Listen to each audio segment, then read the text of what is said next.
De la palabra de Dios en el culto de hoy. Aquí podemos ver como el mensaje, el título del mensaje, el encuentro que venció la incredulidad.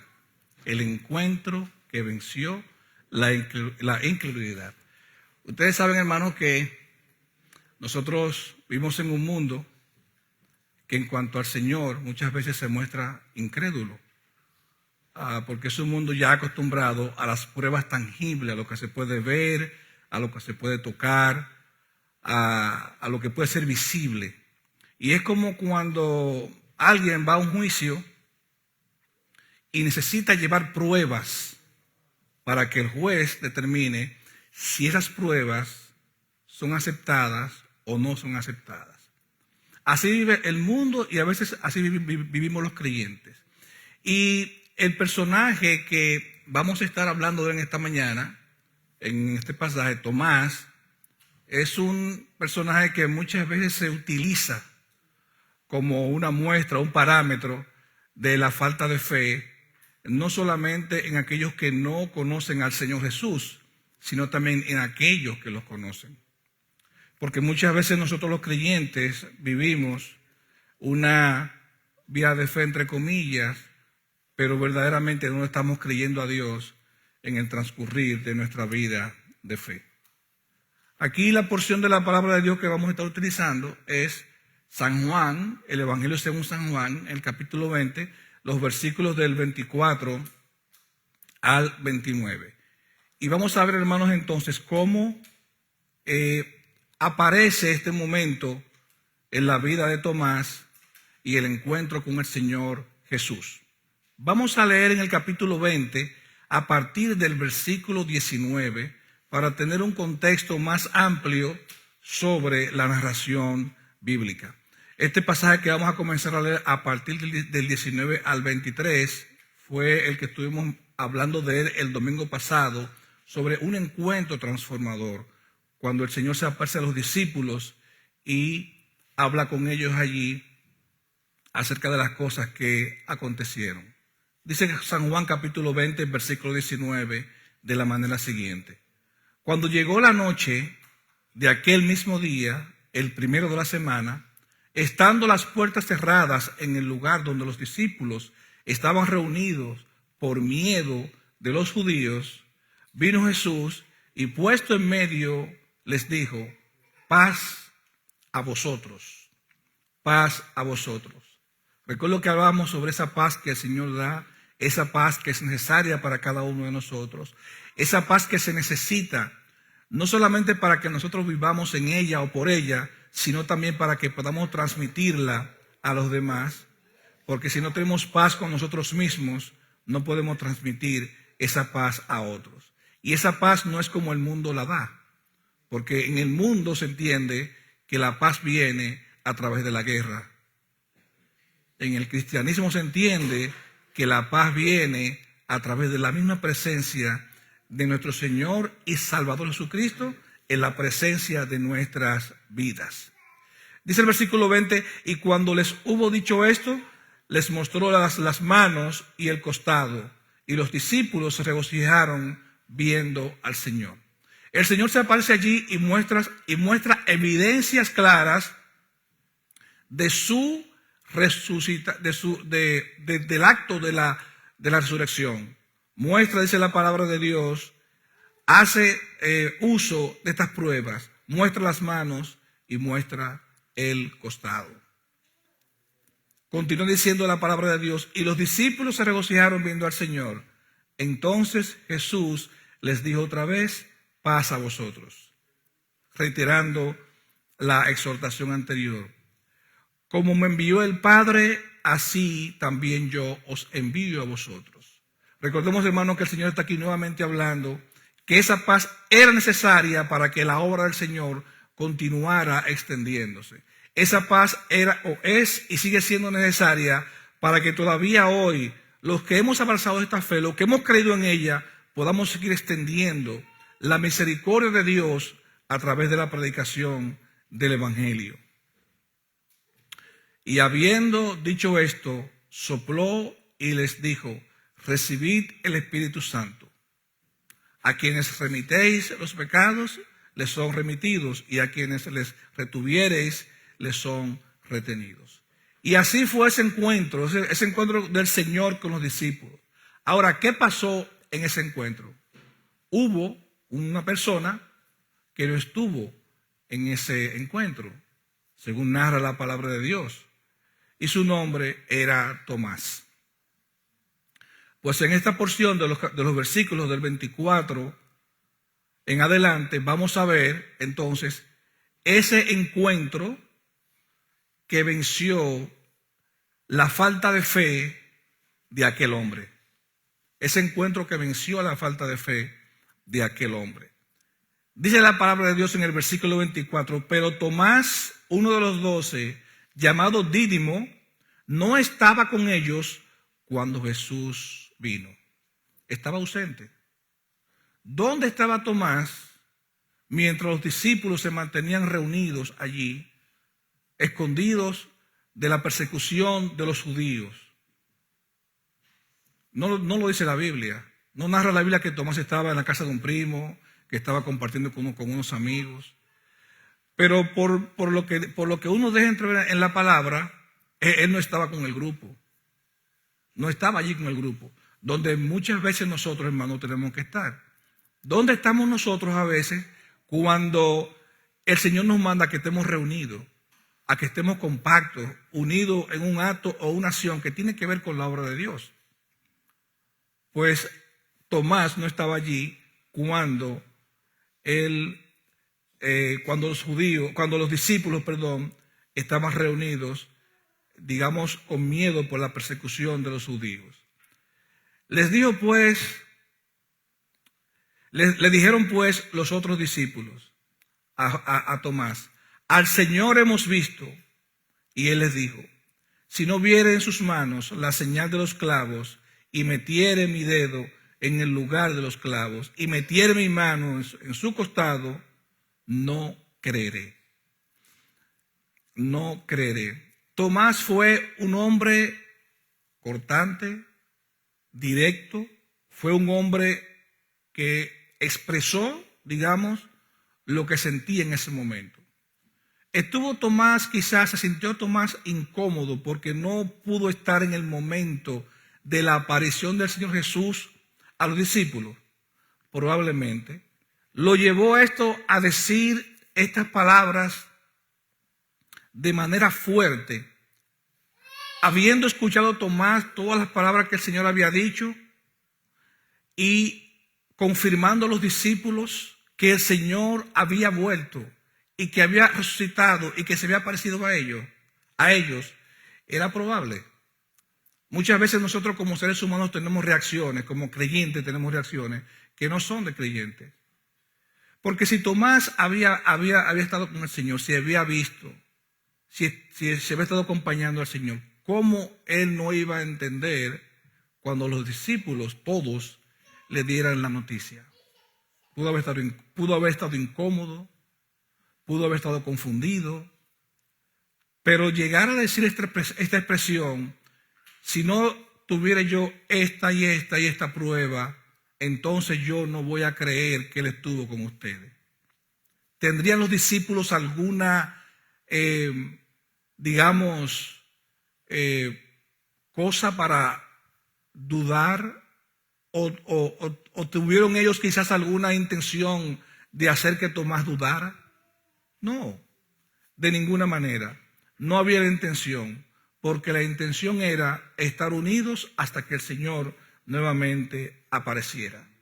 Tomás señala lo siguiente, dice, si no viere en sus manos la señal de los clavos, si no metiere mi dedo en el lugar de los clavos y metiere mi mano en su costado, no creeré.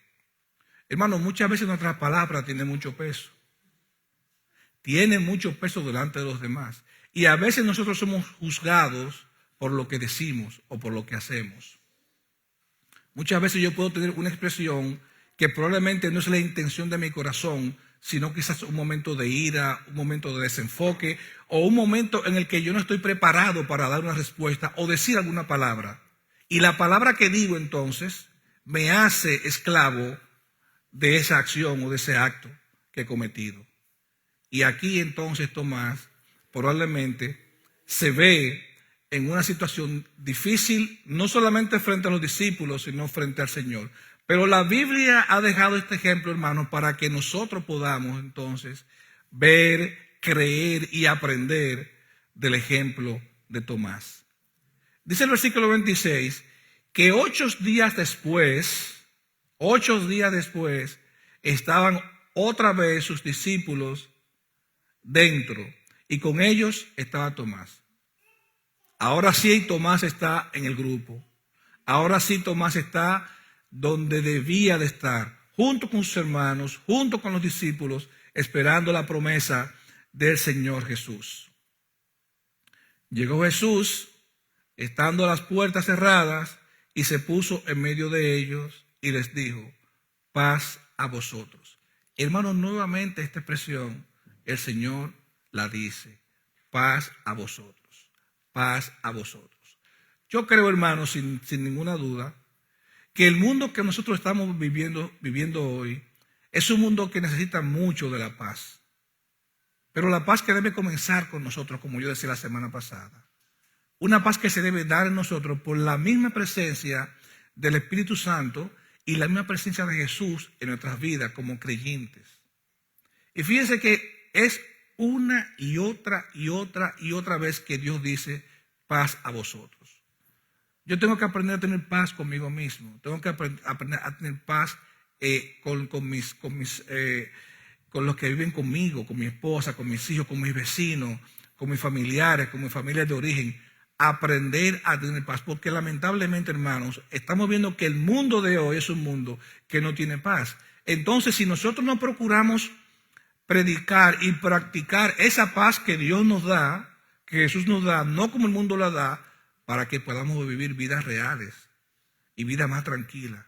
Que aún el mundo se esté desboronando, que aún el mundo se esté cayendo, que aún el mundo nos quiera, digamos, engañar y disfrazar con esa imagen a veces que nos quieren vender, podamos realmente tener paz. Paz para con nosotros y paz para con los demás. Se puso en medio de ellos y el Señor les dijo: paz a vosotros. Y aquí viene ese encuentro que cambió la fe de aquel hombre. Ese encuentro que también ha sido un encuentro muy narrado en la iglesia, para que podamos entender cómo Dios obra cuando nosotros tenemos esa falta de fe y cómo Dios se muestra a través de la persona de Cristo Jesús.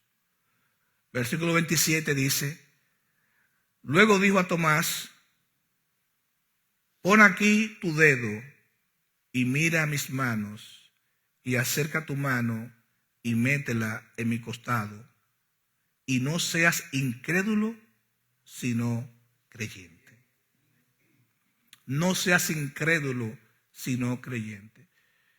Tomás pidió evidencias, Tomás pidió pruebas, Tomás pidió algo tangible para poder creer que el Señor había venido de la muerte a la vida. Y el Señor le dio a Tomás las mismas pruebas que él pidió. Las mismas pruebas que él pidió. Hermanos, en más de una ocasión ustedes han escuchado al pastor Eliezer y a mí hablar del tránsito de esta obra en este lugar. Hace un rato, el hermano Marizán y yo también estamos compartiendo un momento ahí atrás, y hacíamos también como un pequeño recuento de cómo varias familias en esta iglesia, esa pequeña, grupo pequeño, se habían comprometido no solo en lo económico, sino también aportando su trabajo, su tiempo, sus destrezas. Cómo el Señor había reunido todo este grupo de personas para que este lugar que iba a ser demolido continuara siendo un faro de luz en este vecindario. ¿Cómo el Señor ha hecho esto? Todavía uno se sorprende y uno no se explica cómo se ha hecho.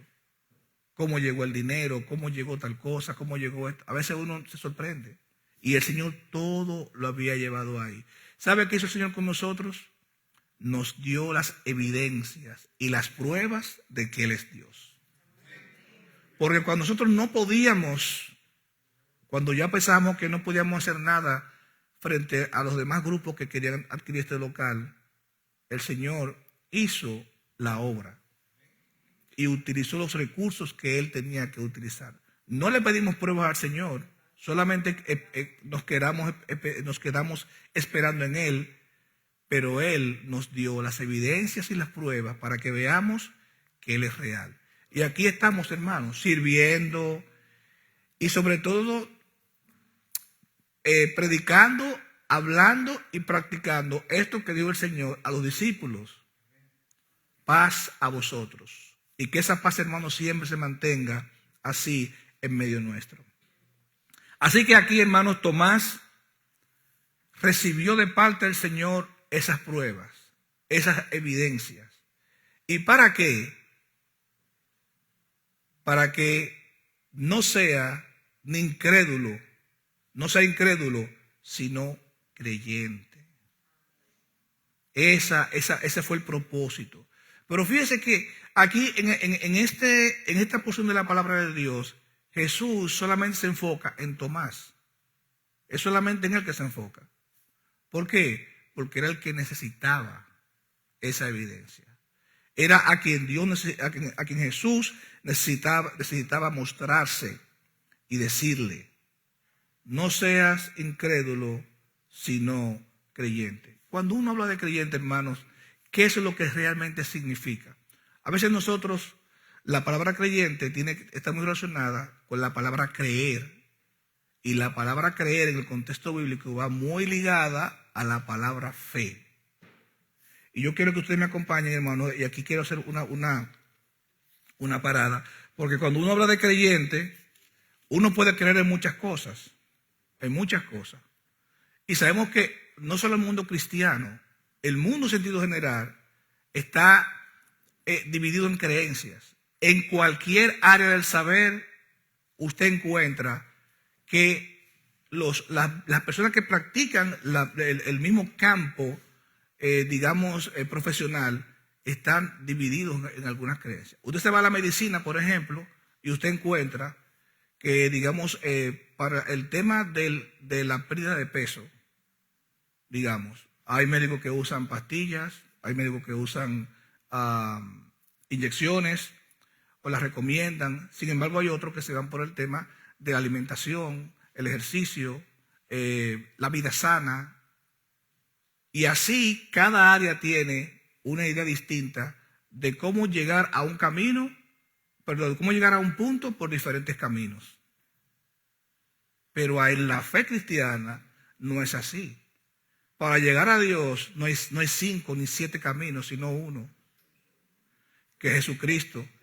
Y Jesucristo es el autor y el consumador de la fe, como dice la Biblia. Pero para nosotros entender un poquito más el contexto, hermano, me gustaría que leamos en el capítulo 11 de Hebreos, que es una cita que ustedes conocen muy bien, para ver qué dice la palabra de Dios sobre la fe.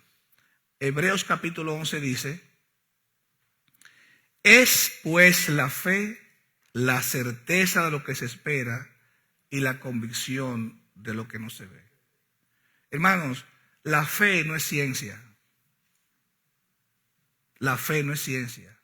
La fe no es algo que tiene que ser demostrado, como decir 2 y 2 son 4. O una fórmula matemática que se creó para solucionar un problema físico o un problema matemático. Eso no es la fe.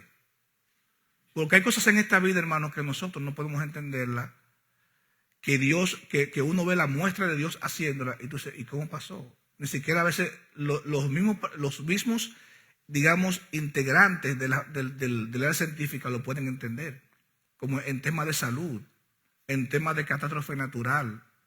En muchas cosas del área de la vida hay cosas que nosotros no podemos entenderlas si no es a través de la fe. Como una persona sana de una enfermedad que en teoría lo lleva a la muerte en poco tiempo, y Dios cura, y esa persona sana y cura, y los médicos dicen, bueno, sigue haciendo lo que tú estabas haciendo, porque yo no tengo la respuesta. médicamente hablando.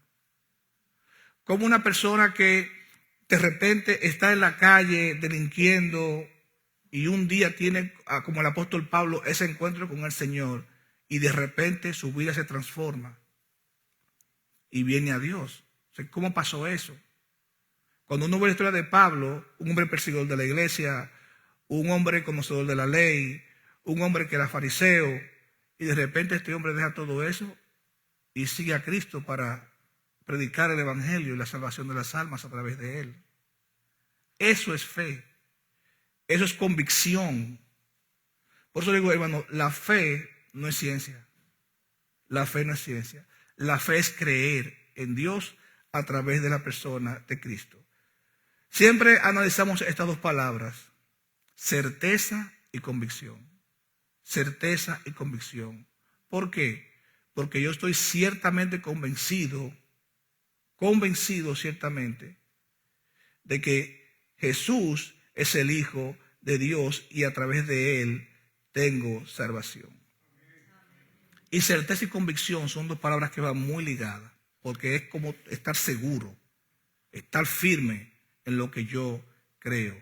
Dice el versículo 2, porque por ella alcanzaron buen testimonio los antiguos. Por la fe entendemos haber sido constituido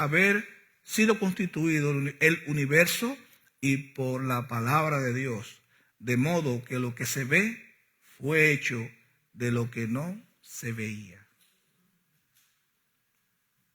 Siempre el tema de discusión, cuando usted se va a la ciencia, es cómo comenzó todo esto. Y usted se va a cualquier canal de televisión que tiene que ver con ciencia y va a ver una teoría. Y cuando usted se va a la Biblia, usted encuentra otra teoría. Cuando los muchachos van a la escuela del principio, ¿cómo lo enseñan? Que el mundo fue creado a partir de un Big Bang. Y que la materia fue transformándose, que se fueron creando los planetas, y la teoría del mono, la evolución y todo eso. Y así se estudia la parte de la ciencia. Pero hay elementos de la ciencia donde el hombre no lo explica. Donde el hombre no puede llegar. Cuando una persona está aquí en la iglesia y tiene una enfermedad, que todos sabemos que, y decimos, bueno, Señor, haz tu obra, porque uno sabe que ni la ciencia a veces puede detenerla. Y uno ve cómo el Señor hace la obra. ¿Para qué? Para que en verdad creamos y veamos que Él está ahí. A veces no la hace, porque es su voluntad, porque Dios es soberano y nosotros no podemos cuestionarlo, pero sí a veces la hace, para que uno vea que Él está presente. Y este versículo 3 a mí me llamó mucho la atención porque es un tema de una discusión muy amplia. Cuando uno se enfrenta, por ejemplo, fuera de la iglesia, uno se ve en un círculo de discusión sobre la creación del hombre, sobre cómo el hombre ha ido evolucionando, sobre todas esas teorías que aprendemos en la escuela y en las academias. Uno tiene que ser preciso para uno contestar cuando viene una pregunta. Enfocado siempre en que la fe no es ciencia. La fe no es algo que se demuestra, sino que está ahí. Y que es dada por Dios a los hombres a través de Jesucristo, que es el autor y el consumador de la fe. A partir del versículo 4, hablando de los antiguos, la palabra de Dios comienza a narrar cada evento, cada proceso que demuestra la fe de los antiguos. Dice, por ejemplo, por la fe Abel ofreció a Dios más excelente sacrificio que Caín, por lo cual alcanzó testimonio de que era justo, dando a Dios testimonio de sus ofrendas, y muerto aún hablaba por ella. ¿Qué hizo Abel? Eso lo conocemos todos. Llevó de lo mejor a Dios. A veces nosotros a Dios no le damos lo mejor. A veces le damos un poquito de lo que sobra. O a veces le damos la sobra, el resto de lo que tenemos. Ya sea de tiempo, ya sea de adoración, ya sea de comunión, ya sean de cosas materiales. Pero Abel en el aspecto de la fe es conocido por eso, porque ofreció de lo mejor a Dios. Fíjense que nosotros, hermanos, ¿qué hacemos? Ofrecemos de lo mejor al mundo. Damos al mundo muchas veces las primicias. damos, por ejemplo, nuestra mejor fuerza, nuestra mejor capacidad de intelecto, nuestras mejores habilidades a veces, las dejamos en el mundo. Y eso perece ahí y murió. Pero lo que uno siembra en el Señor, eso permanece para siempre. Si la iglesia hoy está todavía sustentada, si sigue caminando, aún con situaciones difíciles, aún con muchas cosas que se dan porque somos humanos y estamos aquí en la tierra, es porque muchos de nosotros hemos creído firmemente en el Señor Jesús como el mediador entre Dios y los hombres a través de su fe en Él. Por eso quise hacer esta parada aquí con el tema de Tomás. Porque Tomás dijo, como dice la palabra textualmente, si no lo viere a Él, si no tocare, si no viere sus manos, si no metiere mi mano en el costado, no creeré. No creeré.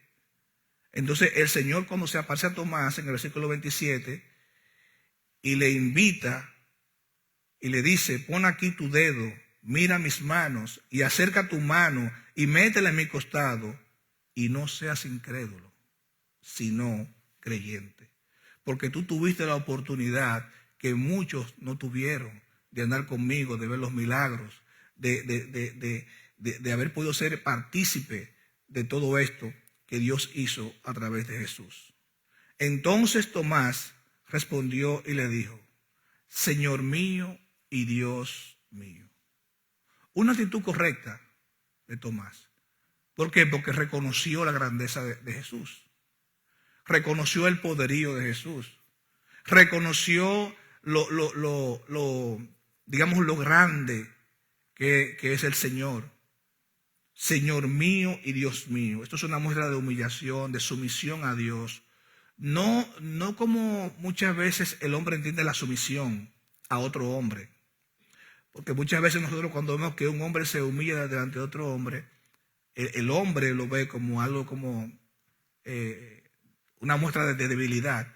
Esto es una muestra de grandeza. Porque está reconociendo que quien le está hablando es mayor que él en poder, en autoridad. Es mucho mayor que él. Señor mío y Dios mío. Y dice la palabra de Dios que Jesús le dijo en el versículo 29, porque me has visto, Tomás, creíste. Quizás muchos de nosotros, hermanos, en nuestras vidas necesitamos pruebas evidentes para creer en Dios. Quizás muchos de nosotros venimos a la iglesia y necesitamos ver pruebas tangibles de lo que es Dios. Pero probablemente muchos de nosotros no la necesitamos, pero caminamos por fe. Si es de adorar debajo de una carpa, adoramos. Si es de adorar al aire libre, adoramos. Si es de adorar debajo de un templo que Dios nos ha dado la oportunidad con una estructura muy bonita, adoramos. La idea para muchos de nosotros es adorar no importa dónde estemos. Esa es la idea. Si Dios nos dio un lugar, mucho mejor. Pero muchas veces, como dije, hermanos, muchos de nosotros necesitamos evidencias para poder creer. Y el Señor Jesús le hace esta observación a Tomás. Le dice, Tomás, porque has visto, creíste. Ahora, esta segunda parte, esta parte B del versículo 29, es una parte que a nosotros debe de movernos a reflexión. Cuando el Señor Jesús le dice a Tomás, bienaventurados los que no vieron y creyeron. Bienaventurados los que no vieron y creyeron. ¿Y quiénes son esos bienaventurados? Ahí estamos nosotros, los que hemos creído al Señor, aquellos que murieron sin haber visto y creyeron, solamente porque dieron un acto de fe. Miren, hermanos, a veces la fe es vista, la iglesia es vista, por ejemplo, por muchas personas, como un centro de derrotados en la vida que van a la iglesia porque fracasaron en el mundo. Y eso no es una realidad. Eso no es verdad. En la iglesia de Dios hay mucha gente muy preparada académicamente, con una vida profesional muy avanzada, muy acomodada, y sin embargo han entendido como entendió el apóstol Pablo. Soy fariseo, soy hebreo, maestro de la ley, perseguidor de la iglesia, ante Dios me consideraba recto, y todo esto lo tiro por basura para seguir a Cristo. Mucha gente en el mundo entiende que la iglesia es un grupo de gente derrotada que viene porque no pudieron hacer nada afuera en el mundo y se vienen a refugiar entonces en las palabras de la Biblia. Eso es un concepto que la gente tiene fuera.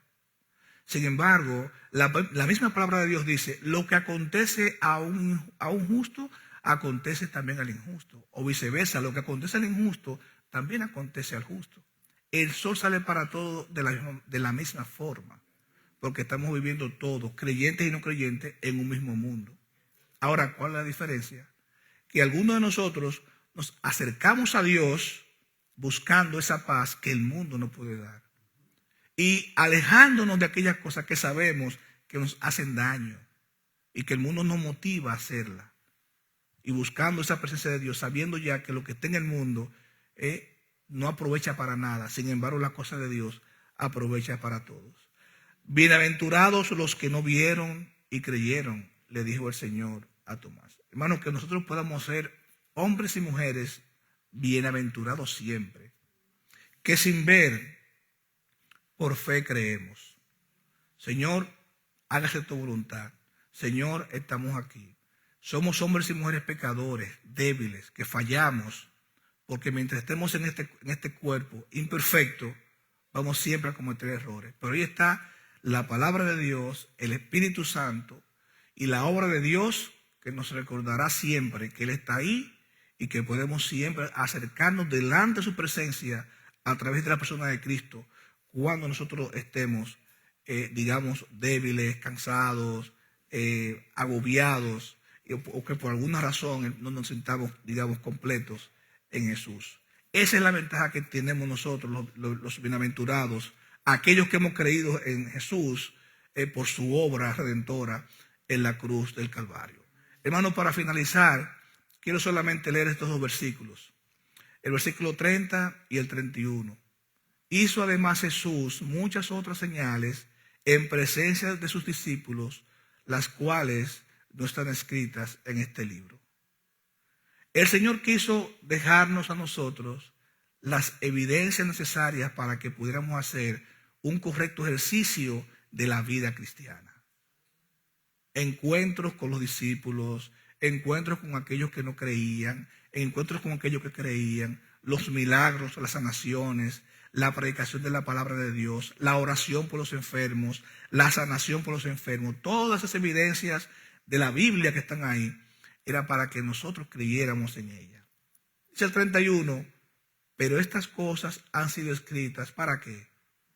Para que creáis que Jesús es el Cristo, el Hijo de Dios, para que creyendo tengáis vida en su nombre. Hermanos, oigan, para que creyendo tengáis vida en su nombre. No que nosotros nos formemos una creencia propia de la vida. Muchos de nosotros tenemos creencias firmes en muchas cosas. Y a veces uno dice, bueno, Señor, trata de quitarme esto porque quizás esto choca con lo que dice tu palabra. Pero el propósito de escribir este libro, dice la palabra de Dios, es para que creáis y para que creyendo tengáis vida eterna. Vida en el nombre de Jesús. Hermano, que Dios nos ayude a entender el impacto de la resurrección, el impacto sobre el triunfo de la vida sobre la muerte en la resurrección de Cristo. Que Dios nos ayude a entender eso, porque nosotros necesitamos cada día más estudiar, leer, escudriñar la palabra de Dios para poder encontrar o poder entender el propósito que Dios quiere en nuestras vidas. No un grupo de personas que se reúnan como simplemente hacer una rutina de cada domingo, sino hombres y mujeres que cuando lleguemos a la iglesia podamos llevarnos algo bueno de la palabra, algo que hemos aprendido, algo que hemos, digamos, valorado para ponerlo en práctica. Y es para beneficio de nuestras vidas. Pero se necesita que nosotros cada día más conozcamos el contexto de lo que es la obra de Cristo, la obra redentora de la cruz del Calvario, que es la que nos permite a nosotros acercarnos más a Dios a través de la persona de Cristo. Oremos. Amantísimo Dios y Padre nuestro que estás en los cielos, te damos gracias, mi Dios, en esta mañana por este tiempo de que hemos tenido en contacto con tu palabra, mi Dios. Tu palabra es verdad. Gracias, mi Dios, porque hemos aprendido esta mañana sobre ese encuentro de Tomás y el Señor. Que tú, Padre, siempre estás ahí en medio nuestro. Que tú, Señor, aunque puedes dar evidencia o no de las cosas que tú puedes hacer por nosotros, Señor, tú nos amas. Tú, Señor, nos cuidas. Tú, Señor, nos valoras, Señor, como tus hijos. Gracias por esa persona de Cristo, su obra redentora en la cruz del Calvario, mi Dios. Gracias, mi Dios, por la sangre derramada. Gracias, mi Dios, porque Él pagó el precio que nosotros debemos pagar. Gracias, mi Dios, porque por ello entendemos, mi Dios, que hay algo más fuera de este mundo en quien hemos creído. Que no todo, Señor, es este mundo, sino que la vida continúa aún más allá de la muerte, porque Cristo venció la muerte en la resurrección. Gracias, mi Dios, por estas palabras. Esperamos, Señor, que cada uno de nosotros haya aprendido algo nuevo y que también, Señor, podamos valorar en su justa dimensión lo que tu palabra dice para beneficio nuestro. Muchas gracias, mi Dios. Bendice a tu iglesia, Padre, a cada familia aquí representada. Bendice a cada miembro de esta comunidad, Señor. Y que, oh Padre, podamos continuar siendo, como siempre, Señor, decimos, un faro de luz para que tu palabra y la obra de Cristo brillen en este lugar. Gracias, mi Dios. En el nombre de Jesús, tu Hijo amado, Señor nuestro y Salvador de nuestras vidas. En su nombre oramos. Amén.